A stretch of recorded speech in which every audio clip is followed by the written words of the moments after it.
Welcome back to Turf Talk, Clocker Pick Edition. Gary, you've been here about a week.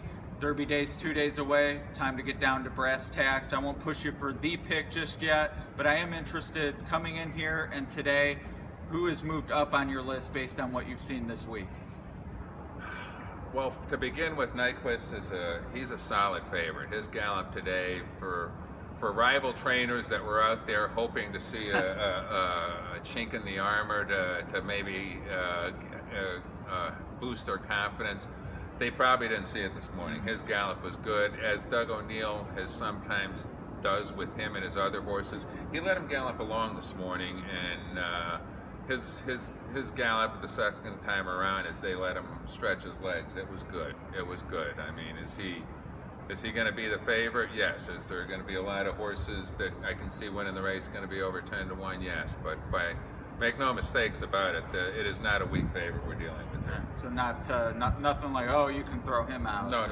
Not that you can with the favorite very often, but people, like you said, people look. Yeah. Anyone else?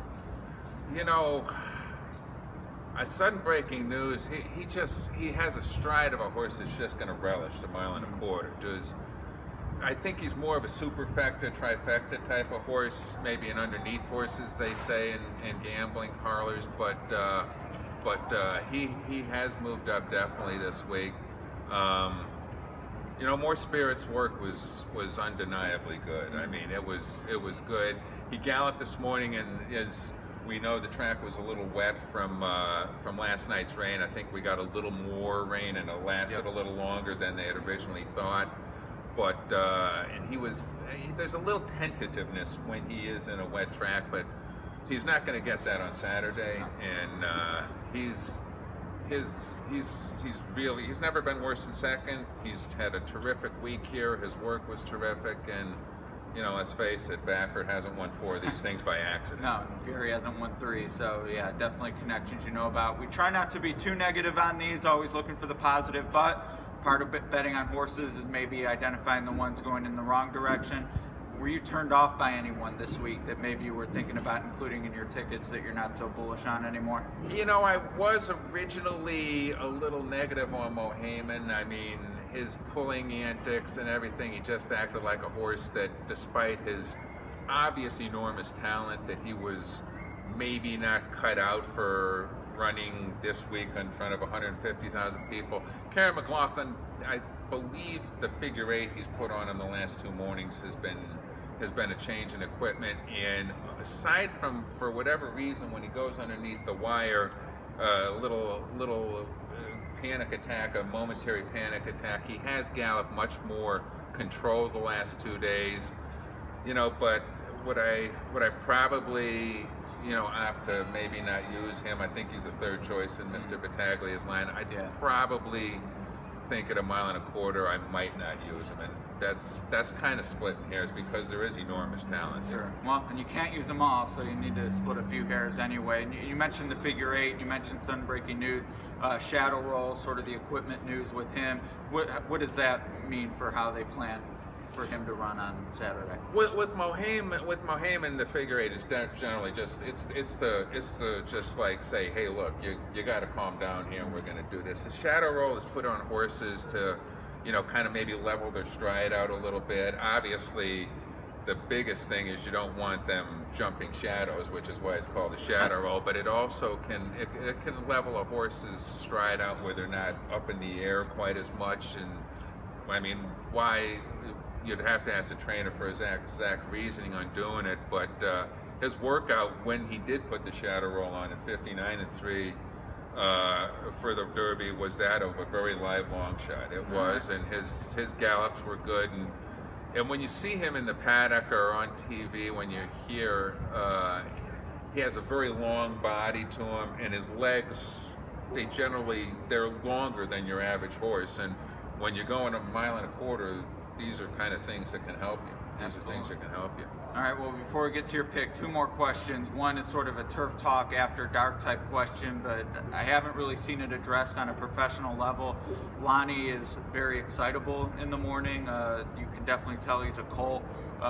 Will that affect him when it comes to race conditions, or do some horses just train studishly? They do. he kind of takes it to an extreme. He could make the walkover, the paddock festivities, and the loading process into the gate a real adventure. I mean, I hope he doesn't. Right. He's a handsome horse, and he's definitely fit, but he's a handful. There's no question about it. But you know, I'm sure they'll have quite a few handlers with him, and you know, can't help but like the horse. He's got a personality of his own. He really does. Well, I know they want to keep him here at least for another race. I'm not sure it'll be the Preakness or Belmont, so maybe once he's used to it here, things will improve the next time out. Let's hope so. Yeah, we'll see. All right, one last question, and that's on my top pick. We'll get to yours right after that, but I went with Exaggerator on top.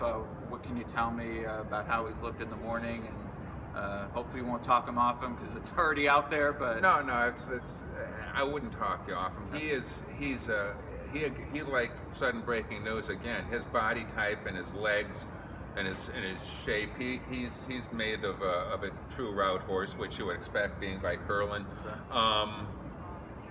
You know, the question is he as good on dry land as he is on wetland? I mean, it's going to be answered Saturday.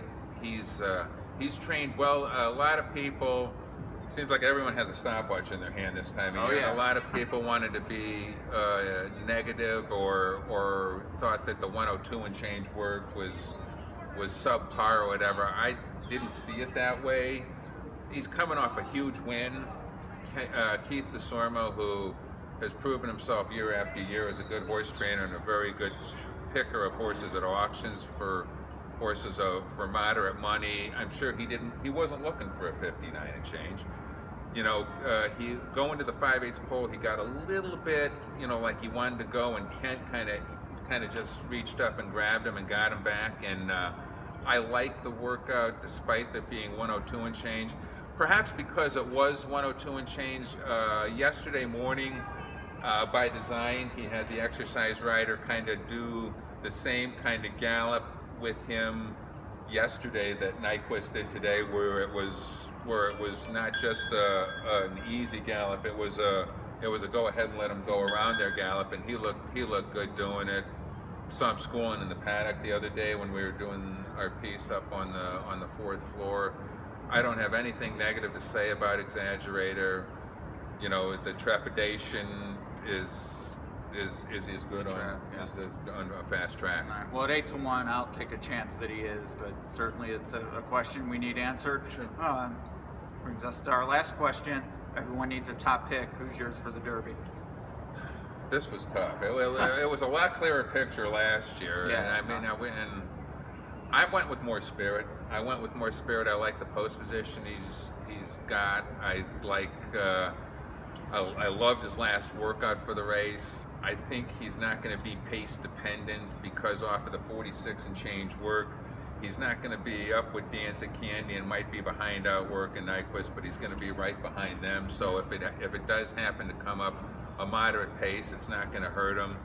And I went with more spirit, but it was a very, very tough decision. Well, we agree on the value of the Santa Anita Derby at least. I took the winner, you took the runner-up, and speaks well of Nyquist too, who's had run out there before he shipped east and won his races. So not because I live there, but the last 5 years or so, California they've not taken any prisoners. That's no question about it. Started with Olive Another that year, Bodemeister second, and it's really just kept on, as you said. Well, Gary, it's been a true pleasure watching you work, listening to your thoughts. Definitely look forward to distilling them after the fact, and maybe we'll call you up and get some Preakness thoughts or what have you. And we have the Holder returning on Sunday. Are you going to be out there for that? I know you're going home. I will be. Yeah. All right. Well, but it's been really good, and hopefully I can be back here next year. I've really enjoyed it. All right. Well, we enjoyed having you, and that's it for Turf Talk Clocker Edition. Look for On Point. James and I will give our picks. I think you and James are on the same horse, so that'll be fun. But appreciate everyone tuning in throughout the week, and we'll look forward to seeing you on Saturday.